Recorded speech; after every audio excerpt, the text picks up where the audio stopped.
Hello guys, magandang hapon guys. May i-share tayo ngayon. Tungkol naman guys sa yung tikong bibig. Ang tikom ng bibig guys, magtataka ka po kayo ha. Ang tikom ng bibig guys, shell po ito guys. Marami siyang paggagamitan. Ito po guys, ang tikom ng bibig. Yan. Maganda po to guys sa mga tao na yan. Yan ang tikom ng bibig. Maganda po to guys sa mga taong walang magawa sa buhay. Yung pakailamira. Maganda rin to sa mga may business. Kunyari na kami kapitbahay kayo masyadong pakailamira sa buhay. Walang magawa. Puro chismis lang ba? Ang tawag ng maritis. Ang inaano ko sa inyo guys, pwede rin po siya sa kabal. Swerte rin siya sa business. Kailang hindi pwede ninyo po pagsabi sa mga tao. Kaya lang binablog natin, pinapakita ko sa iyo, pinashare ko sa inyo. Ito po ang tinatawag natin ng tikom ng bibig. Ayan. Pambabait po ito guys. Ang gagamitin nyo, pambabait ito. Ayan. Bihira lang po ito guys nakikita. Sa dagat po ito nakikita guys. Ayan o. Maliit. Pagka umaano po to, pagka lumapad na po siya, ang tawag ito, pwede siyang tawag na tikong bibig ng liwanag. Ayan o. Ayan. Tawag niyan. Yung sa mga taong hindi naniwala sa ganito, paki-skip na lang po ang video na po ito kung hindi kayo naniwala. Maganda po ito guys sa may mga taong na naghanap buhay. Yan. Maganda po ito. Gagamitin po ito ninyo. Kung naniniwala kayo, kung hindi ka maniniwala, ay wag na po yung gagawin. Yan ang tikom ng bibig. Shell po ito. Yan, tingnan po ninyo. Eto, may suggest po ako sa inyo. Ma'am, paano siya gagamitin? Ito kasi, bawal po siya dadalhin sa may patay. Bawal din siya dadalhin doon sa may namamatay, nakaburol. Ayan ha. Iiwan nyo po to sa bahay. Kung naki sa bahay, ilalagay lang ninyo sa lagyanan ng pera o sa wallet. Yan. Hindi rin nyo po mayabang, bawal. Yan. Sa mga tao lang ito guys na maganda po to sa swerte guys. Maganda rin ito sa mga may business. Yan. Ito lang guys, hindi lang ito ang sinishare natin. Mayroon pa. May isa pang bato ako isi-share sa inyo. Bali, 3 po siya isi-share ko sa inyo.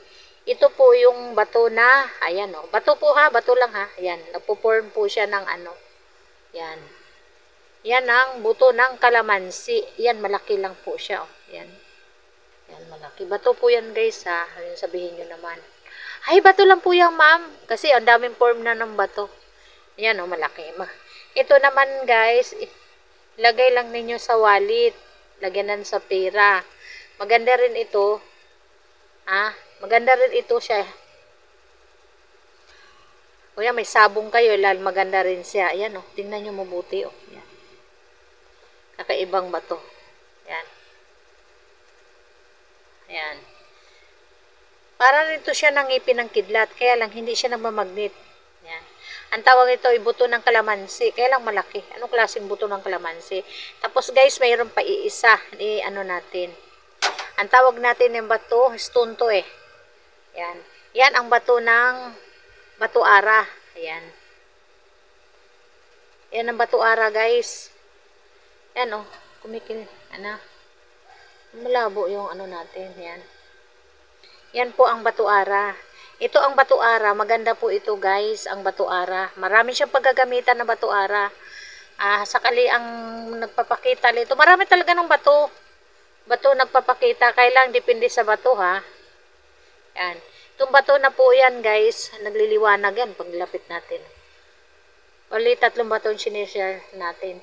Yan ang batuara. Maganda rin po ito. Crystal po to guys. Maganda ito. Pakikinisan po nyo. Gagawin nyo yung pindan. Maganda po ito. Tapos sa kinisan, pwede nyo gagawin na ng sing-singgay. Umihigo po ito siya ng umihigo po siya ng energy. Yan. Gamot po ito, gamot rin sa pamamanhid. Yang batuara. Maganda rin to sa business ang batuara. Kung may batuara po kayo, Yan. Nagki-cleanse rin yan sa katawan rin guys, yung bato-ara. Tataka kayo, bakit siya bato-ara? Ang bato-ara, maintindihan niyo yung stone, yung crystal stone, yan. Pag pinakinis yan doon, sobrang ganda. Yan. Nagawa po yan sinsing. Ang bato-ara, yan. Yan ang bato-ara. Alam niyo yung bato-ara, pag makakita kayo ng bato-ara. Marami kasi bato-ara, malaki. Malaki yung bato-ara. Maganda po ito guys. Nagsisip-sip siya na ng ano. Kunyari, para kayong may sakit sa puso. Yan. Tapos pwede rin siya ng, ang tawag ito bato na wishing wheel. Wishing stone. Yan. Pwede po kayo magwi-wish. Kunyari, nangangailangan po kayo, nangailangan po kayo na ano, within financial. Humara po kayo sa silangan, hiling po nyo yung bato-ara. Kasi ang bato-ara may kapangyarihan. Ang nag-alaga po itong bato-ara, mga engkanto, ha? Alam mo guys, yung bato na ito, hindi ko nakita basta-basta to, binigay ito sa kaibigan kong Diwindi. Yan, doon sa Coron. Kasi nagbabakasyon ako sa Coron. Marami po ako dyan. Ay, taga Coron, shout out to siya. Marami akong binigyan dyan sa Coron. Sana nagamit nila kasi sabi niya, simpleng bato lang daw. Simpleng bato lang bitaw. O yan, nabisaya na ako. Simpleng bato lang. Yan o. Marami po itong binigay sa aking kaibigan. Kasi nagpaalam po ako, pwede ko ba ibibigay sa mga taong dapat nangangailangan? Oo daw. Kaya naiwan sa akin, isa na lang. Ayan o. Yan, yung bato-ara. Tapos ito rin guys, na ginagamit sa simbahan.